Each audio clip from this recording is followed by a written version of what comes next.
G'day everyone, I am BlueBlaze, and Scarlet Nexus is a 2021 Bandai Namco action RPG which uses character-unique abilities as the core mechanic of its combat system. There are many character abilities, known as psionic powers, present within the game.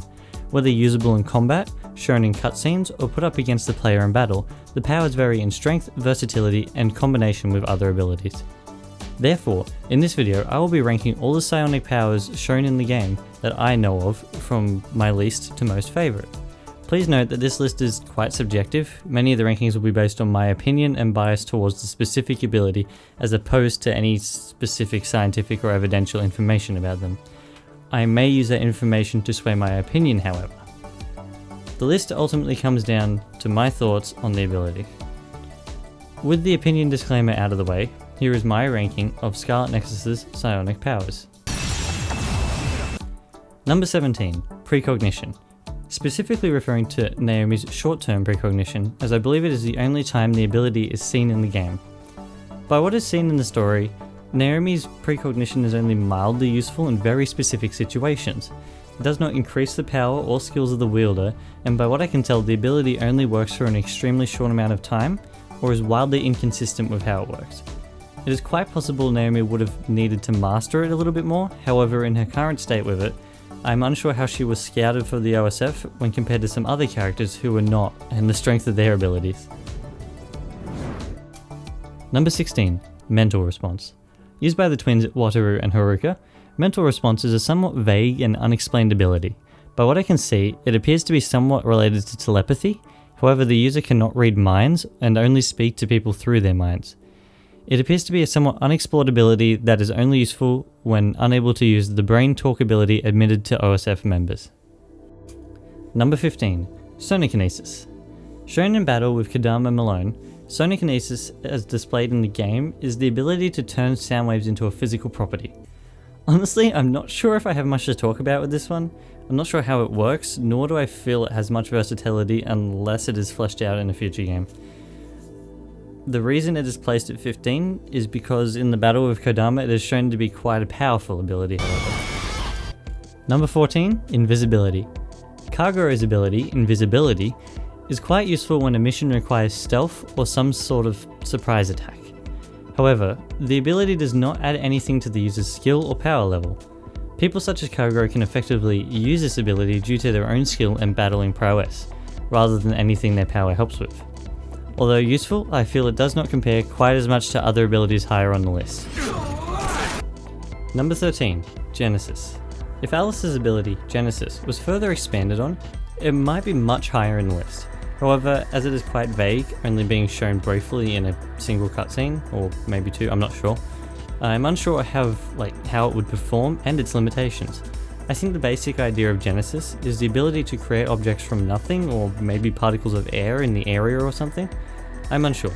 However, depending on what is able to be created, this may be way more powerful than I'm aware, and could possibly be moved up near the top of the list. Number 12, Cryokinesis. The ability wielded by the second rank Septentrion Fubuki, Cryokinesis is the ability to generate ice in different forms. Fubuki has been shown to use his ability with quite an amount of versatility for both attacking and defending purposes. However, not much is explained about his ability apart from what is shown to my knowledge. Therefore, I am unsure how to stack it in comparison to the other abilities in the game. Number 11, Teleportation. Used by Septentrion Luca in the game, I feel teleportation is an extremely handy transport tool, allowing the user to teleport themselves or other things to wherever they can see or have knowledge of. It can help with quick escapes or ways to approach an enemy without their knowledge or reaction time. However, as explained in the game, if Luca were to accidentally teleport inside something, the resulting split of atoms could create a blast on par with a nuclear explosion. Therefore, the user must know at all times where they are going to teleport to, otherwise it could cause devastating effects. Number 10, Aerokinesis. The power of Aerokinesis wielded by Nagi is the ability to control air in the form of wind. Whilst a simple sounding psionic power, I feel the ability to control air in this manner would be an interesting way to battle. Some examples of different strategies Aerokinesis could provide would be thinning the air to cut through others, or condensing it enough around him to lift him into the air, effectively levitating or flying. I think the ability has a fair amount of potential, hence why it is in this spot. Number 9, Duplication. Kyoko's duplication allows her to create multiple copies of herself, other people, and objects in her surroundings. These copies, whilst mostly controlled by the user, are shown to be able to act independently from the original. When used in conjunction with other abilities, the duplication of teammates and objectives can enhance a group's overall offensive output, which may be vital in the suppression of others. Number 8. Clairvoyance. Whilst a lesser sounding ability, Clairvoyance, used by Tsugumi, is a vague power that allows her to see things through layers such as walls or the human body, see invisible subjects, or determine fakes and duplications when such ability is used.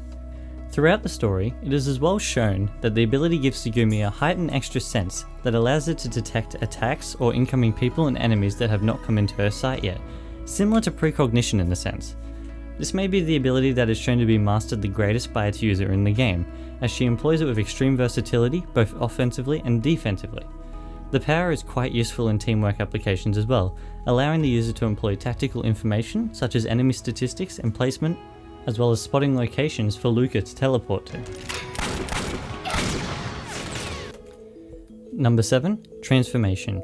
As the power is rarely seen throughout the game, transformation utilised by Yuta Malone is somewhat vaguely defined on how it works. As seen by the battle against her, it allows the user to transform into people and use their abilities whilst in their form. As not much else is displayed, I am unsure of the full limitations or extent of the power. However, it appears there is a brief moment in which the user is defenseless during transformation, allowing others with abilities such as teleportation and hypervelocity to take advantage of it. Apart from this weakness, the ability allows the wielder to use any power of the people they transform into, which could cause it to be quite a powerful ability if used correctly.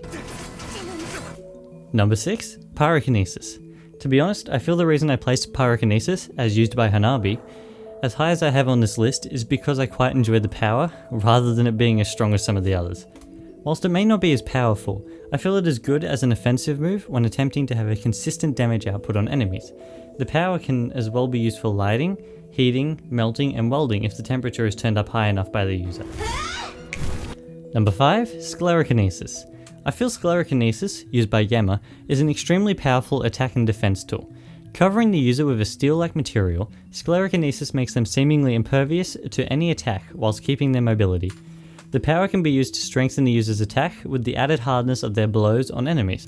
The only problem, as shown in the story, is the side effect of the power extremely slowly consuming the wielder in the same metal substance, and then they can't remove it. Whilst it takes many years to become a large problem, this could have a big effect on the user later in life. However, the near imperviousness of the ability makes it quite useful in battle and against any attack. Number 4. Brain Eater. Utilised by the first rank Septentrion Karen, Brain Eater allows the user to copy other psionic users' powers and store them to use themselves. The power appears to work like transformation without the need to change to utilise the ability, removing that ability's weakness. However, like with transformation, the limits of the Brain Eater aren't fully specified. However, it appears that after using the power to a great extent, the ability is lost, as what happened with Yuito's and Kasane's power when it was used, causing Karen to have to re-obtain it. Apart from that, the ability appears to be extremely powerful and versatile in almost every situation, only to be taken down by a team using many powers simultaneously. Number 3. Gravikinesis. The main ability used by the player characters Yuito and Kasane allows them to change the gravity around subjects including liquids, solids and gases, as displayed when they move the extinction belt. In the game, the power is used for picking up things and moving them around. However, the control of gravity is a power that could be used to great effect if the user is able to hone the ability to a greater degree. Some examples of expanding the ability include moving particles around and compressing them to create objects, or pressing them together enough to create a black hole similar to the Cunard Gate. In conjunction with the Cunard Gate, the users of the Gravikinesis ability are shown to have the power of the red strings. The red string power acts as a controller or terminal of which the user can keep the ability under full control and help nullify the effects of time travel that can be achieved with its help. The use of gravity and the red strings enables Gravikinesis to be an extraordinarily powerful ability if able to be used to its full degree before placing too much strain on the user. Number 2. Electrokinesis. Displayed by Septentrion Captain Seto and primarily wielded by Shiden, Electrokinesis is a fun ability to speculate about scientifically. If anyone has watched the anime A Certain Scientific Railgun, they would probably understand the versatility and power that can be produced from electric-based moves.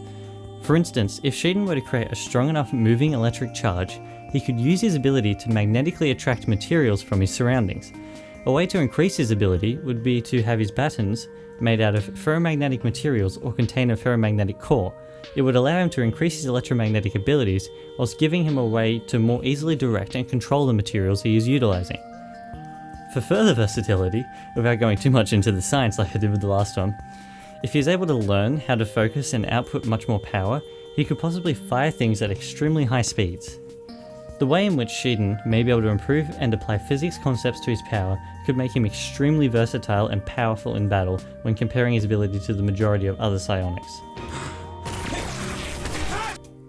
Number 1. Hypervelocity. Primarily used by Arashi, hypervelocity involves the user moving fast enough to see time around them slow down. I feel I am quite heavily biased towards hypervelocity, as I am generally swayed by anything with speed as a trait. For some examples, Sonic games are some of my favourite games, the Flash is my second favourite superhero, and the cheetah is my favourite animal. I am very much into moving fast as an ability, and whilst in the game, the player does not increase in speed from the player's perspective, time around them slows to give a sense of greater speed, allowing them to run around and attacking enemies without very much issue at all. Yuto states in one of the Bond episodes that even using SAS hypervelocity, Arashi can still outrun him. This helps the player to understand how fast she really is when using her ability properly. Many times in the game, Arashi can run off to an objective and be back within a number of seconds, when she is bold enough to use her power anyway. Running at this speed means she can dodge almost any attack from enemies, including other psionics users. Whilst not displayed in the game, I would imagine if she were to train and understand her ability better, she would be able to perform feats such as enveloping others in vortexes before flinging them into the air. I feel as if the only reason Arashi is not classed as a Septentrion is due to her laziness and lack of developing her power and combat skill further, as I feel she could quite easily take on other Septentrions without much issue. Alright, there is my ranking of the powers presented in Scarlet Nexus. The abilities are quite unique, and the speculation about their wide range of uses helps to show how they can develop and be increased in effectiveness against other attacks. If I happen to miss any that I didn't think of at all, I don't think I missed any, however I may have, I'm quite happy to see some comments about them. However, for now, I believe that is all from me. I hope everyone enjoyed the video. Thank you for watching, and I shall be back in the next one. Cheers everyone!